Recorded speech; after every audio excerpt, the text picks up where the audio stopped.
May the words of my mouth and the meditation of my heart be acceptable in thy sight, O Lord, our strength and our Redeemer. I'd like to begin by asking you to use your imagination. You've come on a pilgrimage to the Holy Land. It's a lovely afternoon, and you're standing on the Mount of Olives, looking forward to a spot of worship. Nothing too demanding. You only arrived yesterday after a long and perilous journey. After all, this is 720 BC, so you'll wander around gently and check out the options. Looking across to the temple, you can see it's very busy. The New Year festivals are all finished now, but there's still a lot of clearing up being done, and you've heard that the prophet Isaiah is having a vision in there anyway with clouds of smoke and an army of seraphim, so perhaps you'll pass on that one. Just a little further on, there's a delicate round building open to the air, which is the temple of the sun, the moon, and the stars. It looks lovely. You can see the worship going on, which apparently involves dancing round in circles, but perhaps you need something a little less strenuous. Certainly the place down the road seems quiet enough, dark, secluded, set back a bit from the path, but the sign says it's the Temple of Molech. You ask the verger when the service is, but she mutters something about it not being for everyone, and darkly suggests you might like to Google child sacrifice when you get home. So you move swiftly on to the exquisite complex next door, all the great and good flocking in through its porticos. You ask what time the service is, and you're told it's continuous. It's the temple of the Queen of Heaven. Her role is to ensure the growth of the population of God's holy people by encouraging the frequent practice and better performance of marital duties. This sounds intriguing, and you ask for clarification, but the queue's getting impatient, and the receptionist, suddenly coy, suggests you Google temple prostitutes. No, you say. What you had in mind was something more like choral evensong. So you go back to your hostel and consult your host. It's the second Sunday in October, you say. Is anywhere celebrating Harvest Festival? Ah, yes, he says. You want the Temple of Baal. It's a bit of a hike, but well worth the visit. He pulls out a leaflet. Is this more your kind of thing, he asks. Hog roast? Hog roast 7 days a week? Bar open 24/7, license for singing and dancing. It's a perpetual harvest festival in the Temple of Baal. All this isn't what you learned at Sunday school, but it's how things were. These are precisely the things Jehovah's priests pondered during their years of exile, when they came to the conclusion that their nation's great misfortune, the catastrophic destruction and uprooting of the people to Babylon, all this was due to Jehovah's anger at the worship of foreign gods. These gods were worshipped fairly universally in all the lands of the eastern Mediterranean, but Jehovah and Jehovah alone was the God of the land of Israel and Judah. No other worship would henceforth be tolerated. And so these exotic gods of the heathen were written out of history. The story of Abraham and Isaac, how the sacrifice of the dearly beloved son was prevented by God, who provided a ram to be killed instead, that story was promoted to dissuade the people from ever becoming nostalgic for the service they used to offer the dark god Molech. The stars, the sun and the moon, these were dealt with by being added to the creation story. Jehovah created them, so how could they be gods? The cultic prostitutes, well, they probably found alternative employment in Babylon. They weren't going to return to a land with no sense of fun. And as for Baal, who loved pork, whose temples were a perpetual harvest festival, well, they simply made pigs illegal. So that was easy. These reforms 2.5 millennia ago, changed history. And one small change that affects us still today is this. When you want scripture readings for Harvest Festival, there's hardly anything to choose from.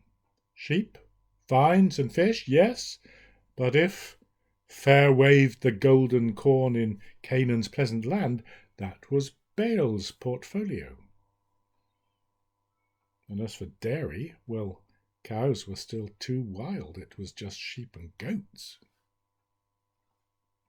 Those priests abolished harvest festivals, and it wasn't until the 19th century that they began again. But even that wasn't quite the thing. The harvest home was when farmers thanked the villagers for coming together and helping them out. We're trying to get the children of our school conscious of the rhythms of the agricultural year, and we'd have got some way with that in 2020 if things had been different. But even that's a bit artificial nowadays. We blessed David Hannington's plough in January as if he was about to take it out into the fields and get the year underway. But our local experience of ploughing came in March, when a huge machine burst into the large field next to the school, and in a great cloud that made it invisible. As far as I could see, it ploughed, sowed and reaped all in one afternoon. If we were setting up a harvest Thanksgiving from scratch, how would we do it? For a start, I think we'd have to acknowledge how different life would be without farmers. Our islands would probably have a population of 200,000 or 300,000, eking out a living in the clearings of a vast forest, surviving on nuts and roots, and fending off the continual attacks of bears and wolves. Hunting would provide venison and pork, but as for fish, you can't support a large population without refrigeration, and bread or cake, pizza or porridge, not a chance. We have a lot to be thankful for at harvest. But what form should those thanks take? My knowledge of farming comes from my parents' village in Devon. Mr. Cornworthy had a few cows, some sheep, and some ponies who grazed on the moor. He had 3 small fields, but the crops were precarious. He'd had one son whom he'd trained to help around the farm, and he'd sent him off to college to learn accountancy so he could take over the ever-increasing burden of paperwork. But Phil had enjoyed the bright lights too much and had taken a job in town. Mr. Cornworthy looked for ways to balance the books, and he was thinking of trying pony trekking. But the few people who turned up were rude and entitled and haggled over the price. His father and grandfather before him had farmed the land for generations, and in their day they'd all been churchwardens, but he never darkened the door of the parish church. They go in there every October and sing, "We plough the fields and scatter," he said. But did they notice when my little herd had to be slaughtered last year? Did they turn a hair when my lower field was under water for 2 weeks? Do they ask if I mind their dogs running across my land? Do they think to close the gates after them? Are walkers careful to park where they won't block my tractors?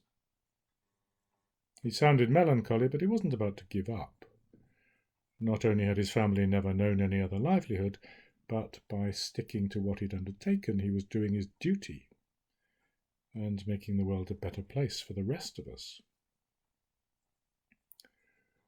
What Mr. Cornworthy wanted, I think, wasn't thanks so much as acknowledgement.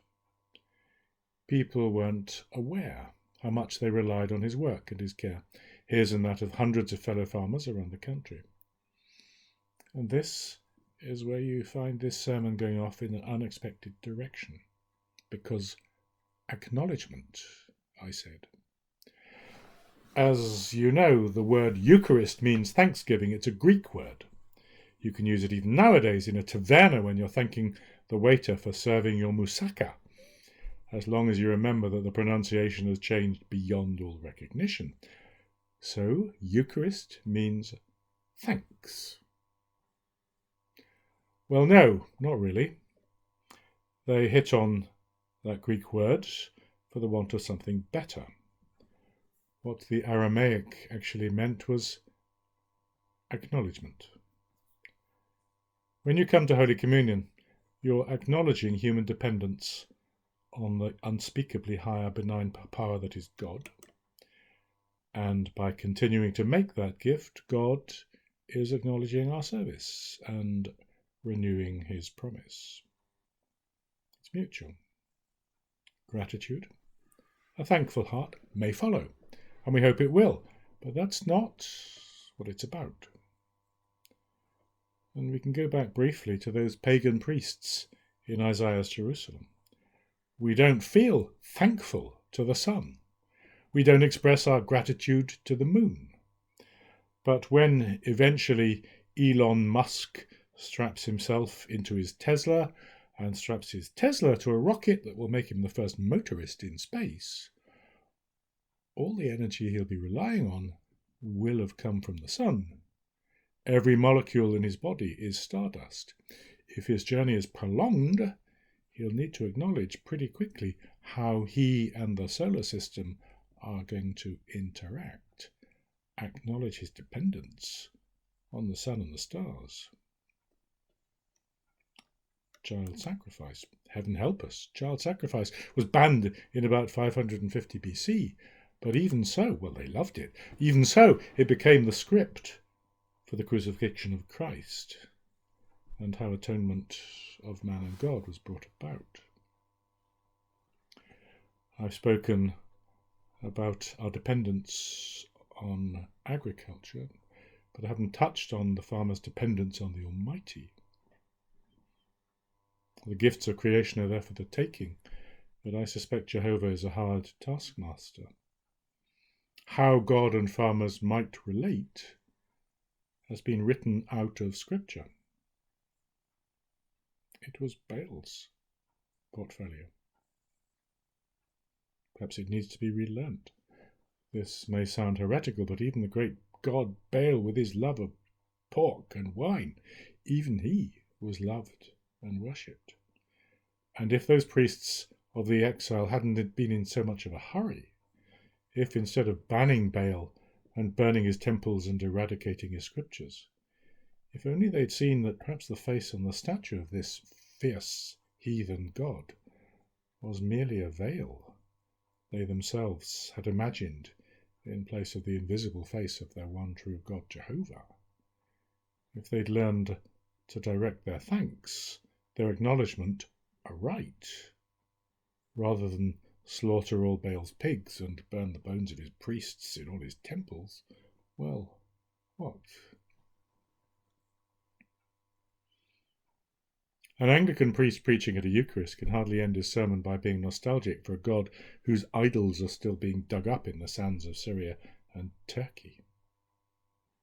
Early religions had glimpses of divinity. They saw hints of God's purposes.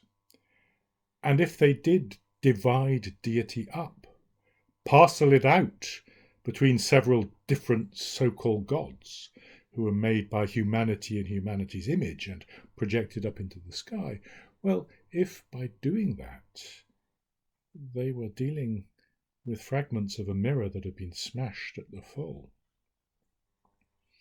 well, each fragment of a mirror gives the whole picture, not just part of it. And if the mirror seems to reflect the image and face of a human, well, that human was made in the image of God. And God's Son himself was given a human face.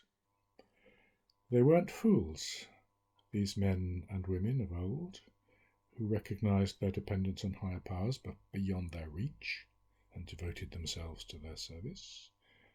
They weren't fools or wicked, any more than the people around us today, who may acknowledge no power greater than what they themselves can pull together, any more than they in our generation are wicked or fools. And God depends on them. We depend on them. The good work of the world, the good purposes of the cosmos depend on them just as much as on us. God dwells in our neighbour, whether we see him there or not. We depend on humanity and divinity wherever we find it.